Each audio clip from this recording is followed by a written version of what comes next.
Love जिहाद का बात नहीं चल रहा है। केरल में लैंड जिहाद, बिजनेस जिहाद का बात चल रहा है। केरल നമസ്കാരം. ഇത്രയും നാളും ലവ് ജിഹാദ് എന്നുള്ള ടേം മാത്രമാണ് നമ്മൾ കേട്ടുകൊണ്ടിരുന്നത്. ഇപ്പൊ രണ്ട് പുതിയ ടേമും കൂടി നമുക്ക് കിട്ടി, ലാൻഡ് ജിഹാദ് ആൻഡ് ബിസിനസ് ജിഹാദ്. സത്യത്തില് കേരളത്തിൽ ഇലക്ഷൻ പ്രഖ്യാപിച്ചതിന് ശേഷം മത്സരിക്കുന്ന സ്ഥാനാർത്ഥികൾ, അതിപ്പോൾ എല്ലാ പൊളിറ്റിക്കൽ പാർട്ടിയിൽപ്പെട്ടുള്ള സ്ഥാനാർത്ഥികളും മെയിനായിട്ട് ഫോക്കസ് ചെയ്യുന്നത് മനുഷ്യന്മാരിലല്ല, ദൈവത്തിലാണ്. അൺഫോർച്ചുനേറ്റ്ലി ദൈവത്തിലാണ്. ശരിക്കും പറഞ്ഞു കഴിഞ്ഞാൽ മനുഷ്യന്മാരുടെ ഇഷ്യൂസ് അല്ലേ ഫോക്കസ് ചെയ്യേണ്ടത്, അതിനെ പറ്റിയിട്ടല്ലേ സംസാരിക്കേണ്ടത്. പ്രചരണം നടത്തുമ്പോൾ അവർ ഇനിയും കൊണ്ടുവരാൻ പോകുന്ന ഡെവലപ്മെന്റ്സിനെ കുറിച്ചും ആൾക്കാർക്ക് ഇനിയും കൊണ്ടുവരാൻ പോകുന്ന കാര്യങ്ങളെ പറ്റിയിട്ടും ഒക്കെയാണ് സംസാരിക്കേണ്ടത്. പക്ഷേ സ്ഥാനാർത്ഥികളൊക്കെ സംസാരിച്ചു കൊണ്ടിരിക്കുന്നത് ദൈവത്തെ പറ്റിയിട്ടാണ്. ദൈവങ്ങളെ എങ്ങനെ സംരക്ഷിക്കും, മതങ്ങളെ എങ്ങനെ സംരക്ഷിക്കും, ഇത്തരം വിഷയത്തെ പറ്റിയിട്ട് മാത്രമാണ് ഇവരിങ്ങനെ നോയ്സ് ക്രിയേറ്റ് ചെയ്തുകൊണ്ടിരിക്കുന്നത്. They are just creating noises, distractions. അത് മാത്രമാണ് സംഭവിക്കുന്നത്. റിയൽ ആയിട്ട് ആൾക്കാരുടെ പ്രശ്നത്തെ പറ്റിയിട്ട് ആരും തന്നെ ഫോക്കസ് ചെയ്യുന്നില്ല.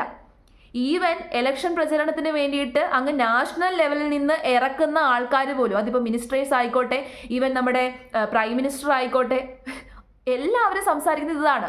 ഓപ്പോസിഷൻ ലീഡേഴ്സ് ആയിക്കോട്ടെ, എല്ലാവരും സംസാരിക്കുന്നത്, എല്ലാവരും ഫോക്കസ് ചെയ്യുന്നത് ദൈവത്തിലാണ്. അപ്പൊ എനിക്ക് എൻ്റെ വ്യൂവേഴ്സിനോട് ചോദിക്കാനുള്ളത്, സത്യത്തിൽ ദൈവത്തിനാണോ സംരക്ഷണം വേണ്ടത്, അതോ മനുഷ്യർക്കാണോ? ഈ ലീഡേഴ്സ് ഒക്കെ തന്നെ, ഈ നേതാക്കളൊക്കെ തന്നെ യഥാർത്ഥത്തിൽ ഫോക്കസ് ചെയ്യേണ്ടതും സംസാരിക്കേണ്ടതും ആരെ പറ്റിയിട്ടാണ്? ജനങ്ങളെ പറ്റിയിട്ടാണ്. പീപ്പിൾ, ജനങ്ങളെ പറ്റിയിട്ടാണ്. എന്നാൽ അത്തരം വിഷയത്തെ പറ്റിയിട്ട് ആരും ഫോക്കസ് ചെയ്യുന്നില്ല, സംസാരിക്കുന്നില്ല. സത്യത്തിൽ കേരളത്തിൽ ആവശ്യം എന്താണ്? ഇപ്പം നോർത്ത് ഇന്ത്യയൊക്കെ നോക്കിക്കഴിഞ്ഞാൽ അവിടെ ദൈവങ്ങളെ പറ്റിയിട്ട് മതത്തെ പറ്റിയിട്ടും ഒക്കെ സംസാരിച്ചു കഴിഞ്ഞാൽ അവിടെ എന്തെങ്കിലുമൊക്കെ ബെനിഫിറ്റ് ഉണ്ടാകും. എന്നാൽ ഇവിടെ അങ്ങനെ സംസാരിച്ചു കഴിഞ്ഞാൽ ഇവിടെ ഞങ്ങൾക്ക് ആർക്കും അത് വേണ്ട. ഇവിടെ ദൈവത്തെ പറ്റിയിട്ട് കേൾക്കണ്ട, മതത്തെ പറ്റിയിട്ട് കേൾക്കണ്ട. ഇവിടെ റിയൽ ഇഷ്യൂസിനെ പറ്റിയിട്ട് സംസാരിക്കുക. നിങ്ങൾ റിയൽ ഇഷ്യൂസിനെ പറ്റിയിട്ട് അഡ്രസ്സ് ചെയ്യുക. ലവ് ജിഹാദ്, ബിസിനസ് ജിഹാദ്, ഈവൻ വിവരവും വിദ്യാഭ്യാസവും പഠിപ്പും ഒക്കെയുള്ള വലിയ സ്ഥാനത്തിൽ നിന്ന് റിട്ടയർ ആയിട്ടുള്ള ആൾക്കാർ പോലും ഇത്തരം വിഷയത്തെ പറ്റിയിട്ടാണ് സംസാരിക്കുന്നത്. ഈ ലവ് ജിഹാദിനെ പറ്റിയിട്ട് ആദ്യം എടുത്തിട്ടത് ആർ ശ്രീലേഖയാണ്. അവരൊരു IPS കാരിയായിരുന്നു. അവർ ഒരുപാട് വിഷയത്തെ പറ്റിയിട്ട് പഠിക്കുകയും അതിനെ പറ്റിയിട്ട് അറിവും ഒക്കെയുള്ള ഒരു വ്യക്തിയാണ്. അവർ പോലും ഇത്തരം കാര്യങ്ങളാണ് സംസാരിക്കുന്നത് എന്ന് പറയുമ്പോൾ മൂക്കിൽ വിരൽ വെച്ച് പോവുകയാണ്. സത്യത്തിൽ യഥാർത്ഥത്തിൽ എന്തിനെ പറ്റിയിട്ടാണ് ഫോക്കസ് ചെയ്യേണ്ടത്? ഞാനിപ്പോൾ ഒരു പർട്ടിക്കുലർ പൊളിറ്റിക്കൽ പാർട്ടിയെ മോശമായിട്ട് ചിത്രീകരിക്കാനോ ഒന്നുമല്ല ഞാൻ ഈ ഒരു വീഡിയോ ചെയ്യുന്നത്. നമ്മൾ കേരളത്തിൻ്റെ ഒരു സിറ്റുവേഷൻ എടുത്ത് നോക്കിക്കഴിഞ്ഞാൽ, അല്ലെങ്കിൽ മൊത്തത്തിൽ നമ്മുടെ രാജ്യത്തിൻ്റെ ഒരു സിറ്റുവേഷൻ എടുത്ത് നോക്കിക്കഴിഞ്ഞാൽ ഏത് പാർട്ടിക്കാണ് കൂടുതൽ ഗ്രോത്ത് പൊട്ടൻഷ്യൽ ഉള്ളത്? അഫ്കോഴ്സ് BJP എന്ന് പറയുന്ന പൊളിറ്റിക്കൽ പാർട്ടിക്കാണ് കൂടുതൽ ഗ്രോത്ത് പൊട്ടൻഷ്യൽ ഉള്ളത്. ഇനി ഒരു ലോങ് ടേം നോക്കിക്കഴിഞ്ഞാൽ കൂടുതൽ ഗ്രോത്ത് പൊട്ടൻഷ്യൽ ഉള്ളത് അവർക്കാണ്. കൂടുതൽ റിസോഴ്സ് ഉള്ളതായിക്കോട്ടെ, കൂടുതൽ എടുത്ത് ഇതുള്ളതും BJPക്ക് തന്നെയാണ്. അത് സമ്മതിച്ചേ പറ്റത്തുള്ളൂ. കൂടുതൽ ആൾക്കാർക്ക് ജനപ്രീതി ഉള്ളത് BJPക്കാണ്. ഇപ്പം നോർത്ത് ഇന്ത്യയുടെ ആ ഒരു കണക്കുകളൂടെ എടുത്തിട്ടാണ് ഞാൻ അങ്ങനെ സംസാരിക്കുന്നത്.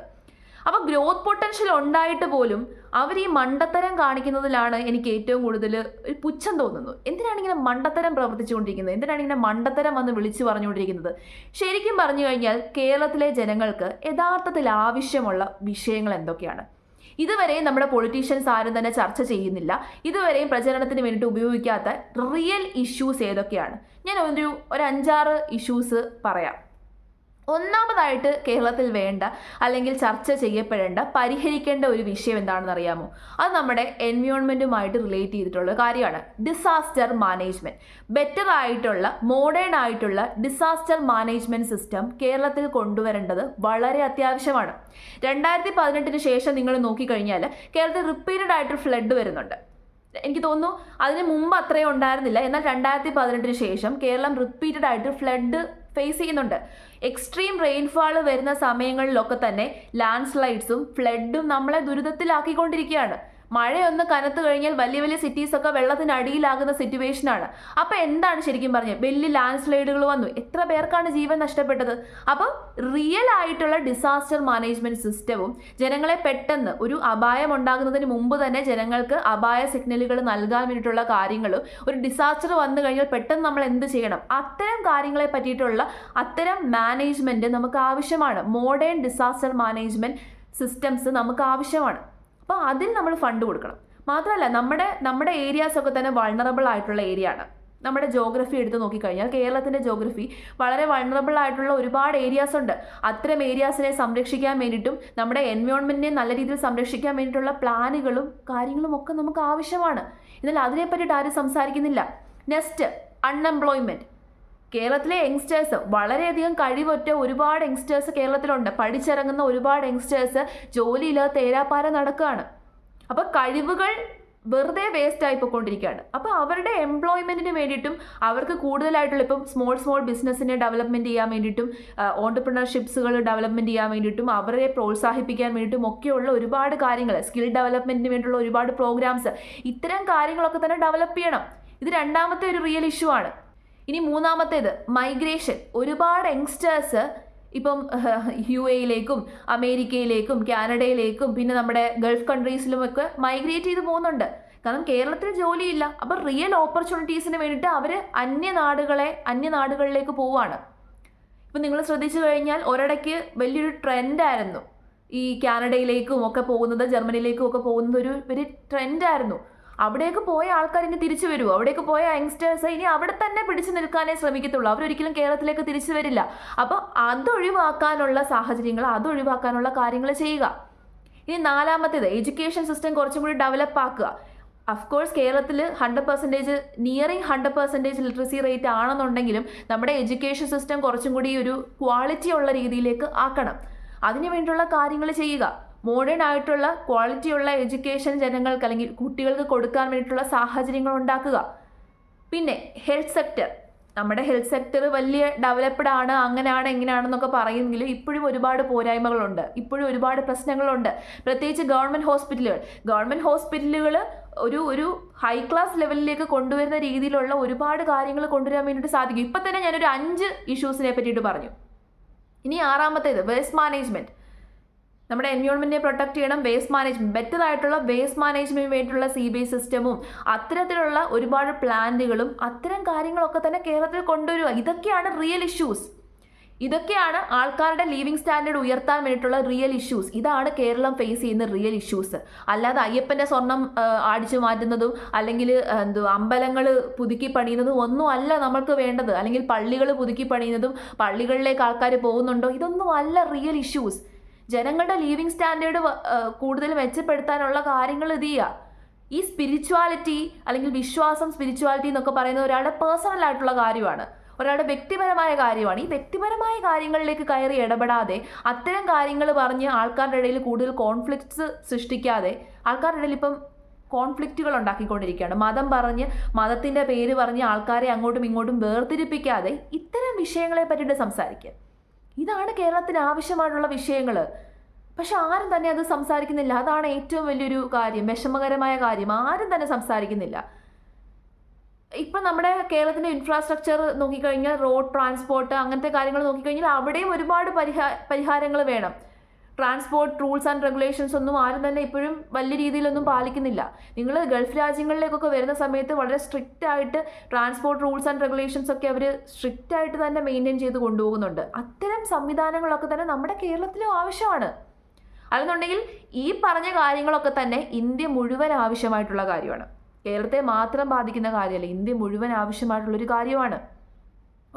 ഒരു എൻവയോൺമെൻറ്റൽ ഡിസാസ്റ്റർ വരുന്ന സമയത്ത് മാത്രമാണ് നമ്മൾ അതിനെ പറ്റിയിട്ട് ചിന്തിക്കുക. കഴിഞ്ഞ പ്രാവശ്യം വയനാട് ദുരന്തം വന്നപ്പോൾ നമ്മളെല്ലാവരും വയനാട് ദുരന്തം വന്നു, അങ്ങനെ ചെയ്തു, ഇങ്ങനെ ചെയ്തു, അങ്ങനെ ചെയ്യണം, ഇങ്ങനെ ചെയ്യണം എന്നൊക്കെ പറഞ്ഞ് കുറേ കാര്യങ്ങൾ പറഞ്ഞു. അതിനുശേഷം നമ്മൾ മറന്നു. ഇനി അടുത്ത വർഷം അതേ സമയമാകുമ്പോൾ അടുത്ത ദുരന്തം വരുമ്പോൾ മാത്രമാണ് നമ്മൾ അതിനെ പറ്റിയിട്ട് കൺസിഡർ ചെയ്യുന്നത്. പൊളിറ്റീഷ്യൻസ് പോലും അതിനെ പറ്റിയിട്ട് സംസാരിക്കുന്നത് അപ്പോൾ മാത്രമാണ്. അങ്ങനെയല്ല. ഒരു ദുരന്തം വരുന്നതിന് മുമ്പ് ദുരന്തം വരാതിരിക്കാനും അല്ലെങ്കിൽ അങ്ങനെ വരുന്ന സമയത്ത് ആൾക്കാരുടെ ജീവൻ നഷ്ടപ്പെടാതിരിക്കാൻ വേണ്ടിയിട്ടുള്ള സംവിധാനങ്ങളൊക്കെ നമ്മൾ ഓൾറെഡി മുൻകൂട്ടി കരുതിയിരിക്കണം. ഇതിന് വേണ്ടിയിട്ടൊക്കെയാണ് നമുക്ക് ഫണ്ട് വേണ്ടത്. പിന്നെ ടൂറിസം ഡെവലപ്പ് ചെയ്യുക. ടൂറിസം ഡെവലപ്പ് ചെയ്യുന്നതോട് കൂടിയിട്ട് ഈ അൺഎംപ്ലോയ്മെൻറ്റ് എന്ന് പറയുന്ന ഒരു വിഷയം നമുക്ക് മാറ്റാൻ പറ്റും. ഇത്തരത്തിൽ റിയൽ ആയിട്ടുള്ള ഇഷ്യൂസാണ് നമുക്ക് ആവശ്യം.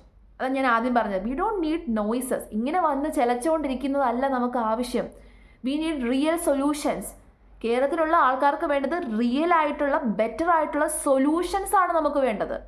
പക്ഷേ ഇതിനെ പറ്റിയിട്ട് എന്താണ് ആരും തന്നെ സംസാരിക്കാത്തത്? ഇത്തരം കാര്യങ്ങളെ പറ്റിയിട്ട് എന്താണ് ആരും ചർച്ച ചെയ്യാത്തത്? മാധ്യമങ്ങൾ ആരും തന്നെ ചർച്ച ചെയ്യുന്നില്ല. അവരെല്ലാം ചർച്ച ചെയ്യുന്നത് ഇതുപോലെ മതത്തെ പറ്റിയിട്ടും രാഷ്ട്രീയത്തെ പറ്റിയിട്ടും ഒക്കെ സംസാരിക്കുന്ന കാര്യങ്ങൾ, അത് വിവാദമാണ്, ഇത് വിവാദമാണ് എന്നൊക്കെ പറഞ്ഞിട്ടാണ് സംസാരിക്കുന്നത്.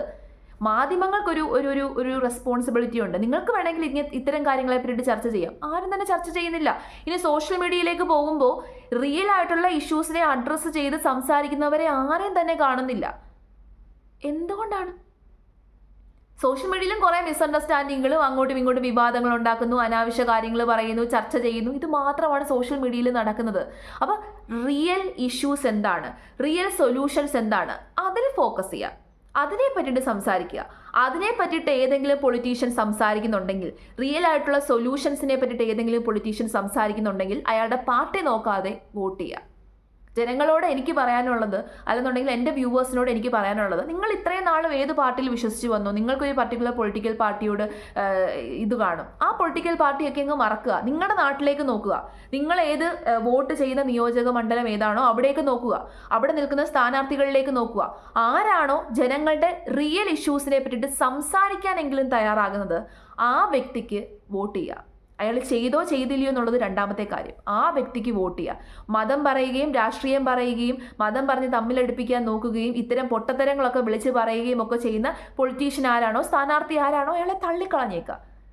ഇങ്ങനെ ശരിയായ രീതിയിൽ ഇൻ്റലിജൻ്റ് ആയിട്ട് വോട്ടേഴ്സ് പ്രവർത്തിച്ചു കഴിഞ്ഞാൽ നമുക്ക് മാറ്റങ്ങൾ കൊണ്ടുവരാൻ വേണ്ടിയിട്ട് സാധിക്കും. അതാണ് ഈ ഡെമോക്രസിയുടെ ഒരു വലിയ പവർ. അതാണ് ആ പവർ നമ്മൾ യൂട്ടിലൈസ് ചെയ്യുക. നമ്മളാണ് വോട്ടേഴ്സ്. നമ്മൾ യൂട്ടിലൈസ് ചെയ്യുക. മതം നോക്കണ്ട, ജാതി നോക്കണ്ട, രാഷ്ട്രീയ പാർട്ടി നോക്കണ്ട. റിയൽ ഇഷ്യൂസിനെ ആരാണോ അഡ്രസ്സ് ചെയ്യുന്നത്, റിയൽ സൊല്യൂഷൻസ് തരാൻ തയ്യാറായിട്ടുള്ള ആരാണോ അവരെ ജയിപ്പിച്ചു വിടുക.